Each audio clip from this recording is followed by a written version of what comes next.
Hi friends, welcome to Kavya Nayana cooking channel. ನಾನು ಸುಷ್ಮಾ. ಬನ್ನಿ, ಇವತ್ತು ದೀಪಾವಳಿ ಹಬ್ಬದ ವಿಶೇಷವಾಗಿ ಸಿಹಿನ ಮಾಡಿ ತೋರಿಸ್ತಾ ಇದ್ದೀನಿ. ಫಸ್ಟ್ ಟೈಮ್ ಮಾಡೋರು ಕೂಡ ಸುಲಭವಾಗಿ ಮಾಡ್ಕೋಬಹುದು. ಹೇಗೆ ಮಾಡೋದು ಅಂತ ನೋಡೋಣ ಬನ್ನಿ ಫ್ರೆಂಡ್ಸ್.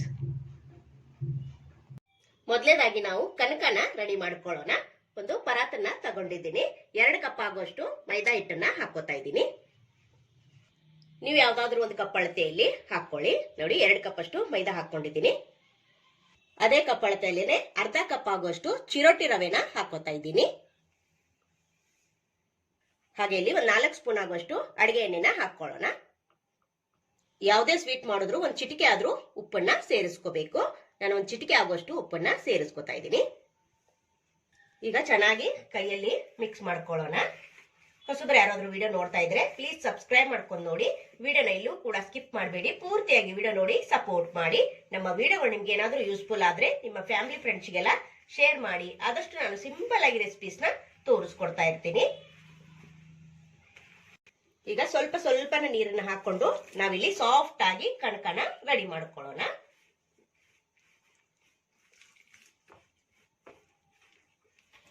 ನೋಡಿ, ಇಷ್ಟು ಸಾಫ್ಟ್ ಆಗಿ ನಾದಿ ಇಟ್ಕೊಂಡಿದ್ದೀನಿ. ನೋಡ್ತಾ ಇದ್ದೀರಾ, ರವೆ ಅಲ್ವಾ, ಚೆನ್ನಾಗಿ ನೆನೆಬೇಕು ನಮ್ಗಿಲ್ಲಿ. ಇವಾಗ ಇದನ್ನ ಒಂದು ಬೌಲ್ಗೆ ಹಾಕಿಟ್ಕೋತಾ ಇದ್ದೀನಿ. ಹಾಗೆ ಮೇಲೆ ಮತ್ತೆ ಒಂದು 4 ಸ್ಪೂನ್ ಅಷ್ಟು ಎಣ್ಣೆನ ಹಾಕೊಳ್ಳೋಣ. ಡ್ರೈ ಆಗ್ಬಾರ್ದಂತಷ್ಟೇ. ನೋಡಿ, ಎಣ್ಣೆ ಹಾಕೊಂಡು 1 ಗಂಟೆ ನಾನು ನೆನೆಯೋದಕ್ಕೆ ಬಿಡ್ತೀನಿ. ಅಲ್ಲಿವರೆಗೂ ಹೂರ್ಣ ಯಾವ ತರ ಮಾಡೋದು ಅಂತ ನೋಡೋಣ ಬನ್ನಿ. ಒಲೆ ಮೇಲೆ ಕಡಾಯಿನ ಬಿಸಿ ಇಟ್ಕೊಂಡಿದ್ದೀನಿ. ಅರ್ಧ ಕಪ್ ಆಗುವಷ್ಟು ಶೇಂಗಾ ಬೀಜನ ಹಾಕೊಂಡು ಚೆನ್ನಾಗಿ ಇಲ್ಲಿ ಸಿಪ್ಪೆ ಬೀಳೋವರೆಗೂ ನಾವು ಹುರ್ಕೊಳ್ಳೋಣ ಲೋ ಫ್ಲೇಮ್ ಅಲ್ಲಿನೆ. ಇನ್ನು ಯಾರೆಲ್ಲ ಚಾನಲ್ಗೆ ಸಬ್ಸ್ಕ್ರೈಬ್ ಆಗಿಲ್ಲ ಪ್ಲೀಸ್ ಹೋಗಿ ಸಬ್ಸ್ಕ್ರೈಬ್ ಮಾಡ್ಕೊಳ್ಳಿ. ಬೆಲ್ ಐಕನ್ನ ಪ್ರೆಸ್ ಮಾಡಿ ಆಲ್ ಅನ್ನ ನೋಟಿಫಿಕೇಶನ್ ಸೆಲೆಕ್ಟ್ ಮಾಡ್ಕೊಂಡ್ರೆ ನಾನು ಯಾವುದೇ ವಿಡಿಯೋ ಹಾಕಿದ್ರು ಫಸ್ಟ್ ನೋಟಿಫಿಕೇಶನ್ ನಿಮಗೆ ಬರುತ್ತದೆ ಫ್ರೆಂಡ್ಸ್. ನೋಡಿ, ಇವಾಗ ಚೆನ್ನಾಗಿ ನಾನು ಹುರ್ಕೊಳ್ತೀನಿ. ನೋಡಿ, ಶೇಂಗಾ ಚೆನ್ನಾಗಿ ಹುರಿದಿದ್ದಾಗಿದೆ. ಇವಾಗ ಇದನ್ನ ತೆಗಿಯೋಣ. ಮತ್ತೆ ಅದೇ ಕಡಾಯಿಗೆ 2 ಟೀ ಸ್ಪೂನ್ ಆಗುವಷ್ಟು ಬಿಳಿ ಎಳ್ಳನ್ನ ಹಾಕೋತಾ ಇದ್ದೀನಿ. ಹಾಗೆ 1 ಟೀ ಸ್ಪೂನ್ ಆಗುವಷ್ಟು ಗಸಗಸೆ ಕೂಡ ಹಾಕೋತಾ ಇದ್ದೀನಿ. 2 ಒಟ್ಟಿಗೆನೆ ಹುರ್ಕೋತಾ ಇದ್ದೀನಿ. ಸ್ವಲ್ಪ ಚಿಟಪಟ ಅಂದ್ರೆ ಸಾಕು, ತೆಗೆದು ಬಿಡೋಣ. ಈಗ ಒಲೆನ ಆಫ್ ಮಾಡ್ಕೊಂತೀನಿ. ಕಡಾಯಿ ಹೇಗಾದ್ರೂ ಬಿಸಿ ಇದೆಯಲ್ವಾ. ನೋಡಿ, ಚೆನ್ನಾಗಿ ಇದನ್ನ ಹುರ್ಕೊಳ್ಳೋಣ. ನೋಡಿ, ಆಲ್ರೆಡಿ ಚಿಟಪಟ ಅಂತ ಇದೆ. ನೋಡಿ, ಇದು ಕೂಡ ಹುರಿದಿದ್ದಾಗಿದೆ. ಇದನ್ನ ಒಂದು ಪ್ಲೇಟ್ಗೆ ತಣ್ಣಗಾಗ್ಲಿ ಬಿಡೋಣ. ನಾನು ಯಾವ ಕಪ್ಪಲ್ಲಿ ಮೈದಾ ಹಿಟ್ಟನ್ನ ತಗೊಂಡಿದ್ದೀನಿ ನೋಡಿ, ಅದೇ ಕಪ್ ಅಳತೆಯಲ್ಲೇನೆ 2 ಕಪ್ ಆಗುವಷ್ಟು ಒಣ ಕೊಬ್ಬರಿನ ನಾನು ತುರಿದು ಬಿಟ್ಟು ಇಟ್ಕೊಂಡಿದ್ದೀನಿ. ಇವಾಗ ಇದನ್ನೆಲ್ಲವನ್ನು ನಾನು ಮಿಕ್ಸಿ ಜಾರ್ಗೆ ಹಾಕೊಂಡು ಪುಡಿ ಮಾಡ್ಕೊಂಡು ಬರ್ತೀನಿ.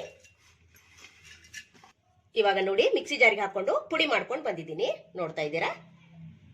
ಇವಾಗ ಅದೇ ಮಿಕ್ಸಿ ಜಾರಿಗೆ ನಾನು 1/4 ಕಪ್ ಆಗುವಷ್ಟು ಕಡಲೆಪಪ್ಪನ್ನ ಹಾಕೋತಾ ಇದ್ದೀನಿ.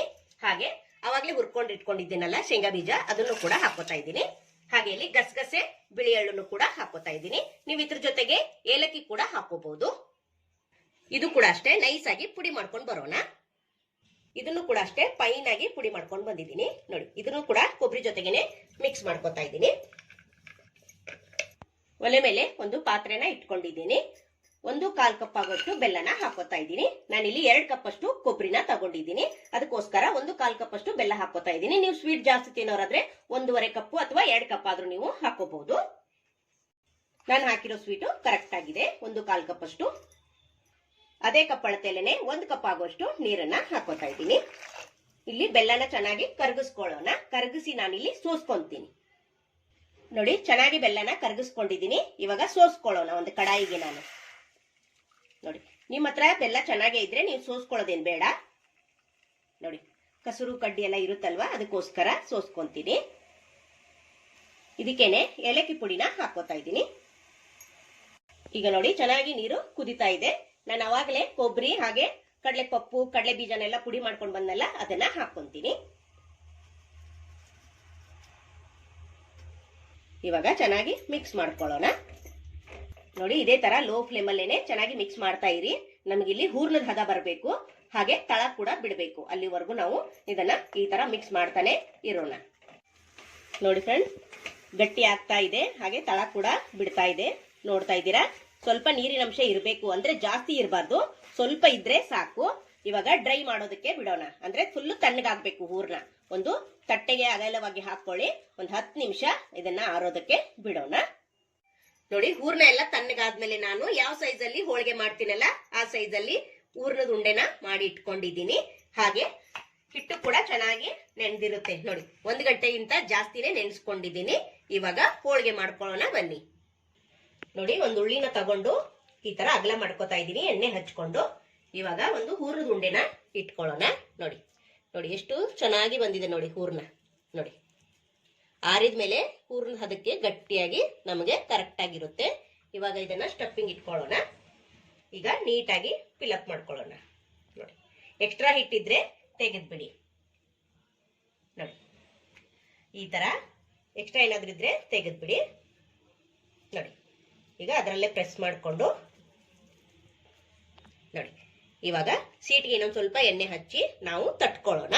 ನೀವು ಲಟ್ಟಿಸ್ಕೊಂತೀನಿ ಅಂದ್ರೆ ಹಿಟ್ಟು ಹಚ್ಚಿ ಕೂಡ ಲಟ್ಟಿಸ್ಕೋಬಹುದು. ನೋಡಿ, ಇವಾಗ ಸೀಟ್ಗೆ ಎಣ್ಣೆ ಹಚ್ಕೊಂಡಿದ್ದೀನಿ. ನಮ್ಗೆ ಎಷ್ಟು ಅಗಲ ಬೇಕೋ ಅಷ್ಟು ಅಗಲ ತೆಳ್ಳಗೆ ನಾವು ತಟ್ಕೋಬಹುದು. ಈ ಕೊಬ್ಬರಿ ಹೋಳಿಗೆನ ನೀವು ವಾರದವರೆಗೂ ಸ್ಟೋರ್ ಮಾಡ್ಕೊಂಡು ತಿನ್ಬಹುದು. ತುಂಬಾ ಅಂದ್ರೆ ತುಂಬಾ ಚೆನ್ನಾಗಿರುತ್ತೆ. ಎಷ್ಟು ತೆಳು ಬೇಕೋ ಅಷ್ಟು ತೆಳುವಾಗಿ ಮಾಡ್ಕೊಂಡು ನೀವು ತಿನ್ಕೋಬಹುದು ಫ್ರೆಂಡ್ಸ್. ಬೇಗ ಹಾಳಾಗೋದಿಲ್ಲ. ನೋಡಿ, ಈ ತರ ನೀಟಾಗಿ ಅಗಲ ಮಾಡ್ಕೊಳ್ಳೋಣ. ನೋಡಿ, ನಾನು ಇಷ್ಟ ಅಗಲ ತಟ್ಕೊಂಡಿದ್ದೀನಿ. ನೀವು ದೊಡ್ಡ ದೊಡ್ಡದಾಗಿ ತಟ್ಕೋಬಹುದು, ಇಲ್ಲ ಚಿಕ್ಕದಾದ್ರೂ ತಟ್ಕೋಬಹುದು. ಇವಾಗ ಬೇಯಿಸ್ಕೊಳ್ಳೋಣ. ಪ್ಯಾನ್ ಕೂಡ ಬಿಸಿಯಾಗಿದೆ. ನೋಡಿ, ಎಣ್ಣೆನ ಹಾಕೋತಾ ಇದ್ದೀನಿ. ಇವಾಗ ಶೀಟನ್ನ ಅದ್ರ ಮೇಲೆ ಹಾಕೊಳ್ಳೋಣ. ನೋಡಿ, 1-2 ಸೆಕೆಂಡ್ ಬಿಟ್ರೆ ಶೀಟು ನೋಡಿ ಹೋಳಿಗೆನ ಬಿಟ್ಟು ಎದ್ದೇಳುತ್ತೆ. ನೀವು ಬಾಳೆ ಎಲೆ ಮೇಲೆ ಕೂಡ ತಟ್ಕೋಬಹುದು. ನೋಡಿ, ವಾವ್, ಸೂಪರ್. ಮೇಲೆ ಮತ್ತೆ ಸ್ವಲ್ಪ ಎಣ್ಣೆನ ಹಾಕೊಳ್ಳೋಣ. ನೋಡಿ, ಎರಡೂ ಕಡೆ ಚೆನ್ನಾಗಿ ಬೇಯಿಸ್ಕೊಳ್ಳೋಣ. ನೋಡಿ, ಈಗ ಇನ್ನೊಂದು ಕಡೆ ತಿರುವಿ ಹಾಕೊಂತೀನಿ. ನೋಡಿ, ಸೂಪರ್. ಮತ್ತೆ ಮೇಲೆ ಸ್ವಲ್ಪ ಎಣ್ಣೆನ ಹಚ್ಕೊಳ್ಳೋಣ. ನೀವು ತುಪ್ಪ ಆದ್ರೂ ಹಚ್ಕೋಬಹುದು. ಇದೇ ತರನೇ ಎರಡೂ ಬದಿ ನಾನು ಚೆನ್ನಾಗಿ ಬೇಯಿಸ್ಕೊಂತೀನಿ. ನೋಡಿ, ಎರಡೂ ಕಡೆ ಚೆನ್ನಾಗಿ ಬೇಯಿಸ್ಕೊಂಡಿದ್ದೀನಿ. ನೋಡ್ತಾ ಇದ್ದೀರಾ? ಇದೇ ತರಾನೇ ಎಲ್ಲಾ ಕೊಬ್ಬರಿ ಹೋಳಿಗೆನ ಮಾಡಿ ತೋರಿಸ್ತೀನಿ. ನೋಡಿ, ರವೆ ಹಾಕಿರೋದ್ರಿಂದ ರೋಸ್ಟ್ ಆಗಿ ಚೆನ್ನಾಗಿ ಕ್ರಿಸ್ಪಿಯಾಗಿ ಒಳಗಡೆಯಿಂದ ಸಾಫ್ಟ್ ಆಗಿ ಕೊಬ್ಬರಿ ಹೋಳಿಗೆ ಟೇಸ್ಟ್ ಆಗಿರುತ್ತೆ ಫ್ರೆಂಡ್ಸ್. 15 ದಿನದವರೆಗೂ ನೀವು ಇಟ್ಕೊಂಡು ತಿನ್ಬಹುದು. ತುಂಬಾ ಚೆನ್ನಾಗಿರುತ್ತೆ. ಇದೇ ತರ ಎಲ್ಲಾ ಹೋಳಿಗೆನೂ ಮಾಡ್ತೀನಿ. ಎಲ್ಲ ಹೋಳಿಗೆನ ನೋಡಿ ಬೇಯಿಸಿ ತಟ್ಟೆಯಲ್ಲಿ ಇಟ್ಕೊಂಡಿದ್ದೀನಿ. ನೋಡ್ತಾ ಇದ್ದೀರಾ ಎಷ್ಟು ಸುಲಭವಾಗಿ ಮಾಡ್ಕೋಬಹುದು. ಫಸ್ಟ್ ಟೈಮ್ ಮಾಡೋರು ಕೂಡ ಭಯ ಇಲ್ದಂಗೆನೆ ಮಾಡ್ಕೋಬಹುದು ಫ್ರೆಂಡ್ಸ್. ನಾನು 2 ಕಪ್ ಕೊಬ್ಬರಿ ಇಲ್ಲಿ ನಾನು 15 ಹೋಳಿಗೆನ ಮಾಡ್ಕೊಂಡಿದ್ದೀನಿ. ನೀವು ದೀಪಾವಳಿ ಹಬ್ಬಕ್ಕಷ್ಟೇ ಅಲ್ಲದೆ ಹೊರಗಡೆ ಹೋಗುವಾಗ, ಪ್ರವಾಸಕ್ಕಾಗಲಿ ಎಲ್ಲಾದರೂ ಹೋಗುವಾಗ ಆದರೂ ನೀವು ಮಾಡ್ಕೊಂಡು ಹೋಗ್ಬೋದು. 15 ದಿನದವರೆಗೂ ನಾವು ಇದನ್ನು ಸ್ಟೋರ್ ಮಾಡಿ ಇಟ್ಕೋಬಹುದು. ತುಂಬ ಅಂದರೆ ತುಂಬ ಸರಳವಾಗಿ, ತುಂಬ ಟೇಸ್ಟಿಯಾಗಿ, ಸುಲಭವಾಗಿ ತೋರಿಸ್ಕೊಟ್ಟಿದ್ದೀನಿ. ನೋಡಿ ಎಷ್ಟು ಚೆನ್ನಾಗಿ ಬಂದಿದೆ ಅಲ್ವಾ? ನಮ್ಮ ವಿಡಿಯೋ ನಿಮಗೆ ಇಷ್ಟವಾಗಿದೆ ಅಂದರೆ ಪ್ಲೀಸ್ ಲೈಕ್ ಮಾಡಿ, ಶೇರ್ ಮಾಡಿ, ಕಮೆಂಟ್ ಮಾಡಿ, ಸಬ್ಸ್ಕ್ರೈಬ್ ಮಾಡ್ಕೊಳ್ಳಿ. ನಮ್ಮ ವಿಡಿಯೋ ನೋಡಿದ್ದಕ್ಕಾಗಿ ನಿಮ್ಮೆಲ್ಲರಿಗೂ ಧನ್ಯವಾದಗಳು. Thank you for watching. ನಮಸ್ಕಾರ ಫ್ರೆಂಡ್ಸ್.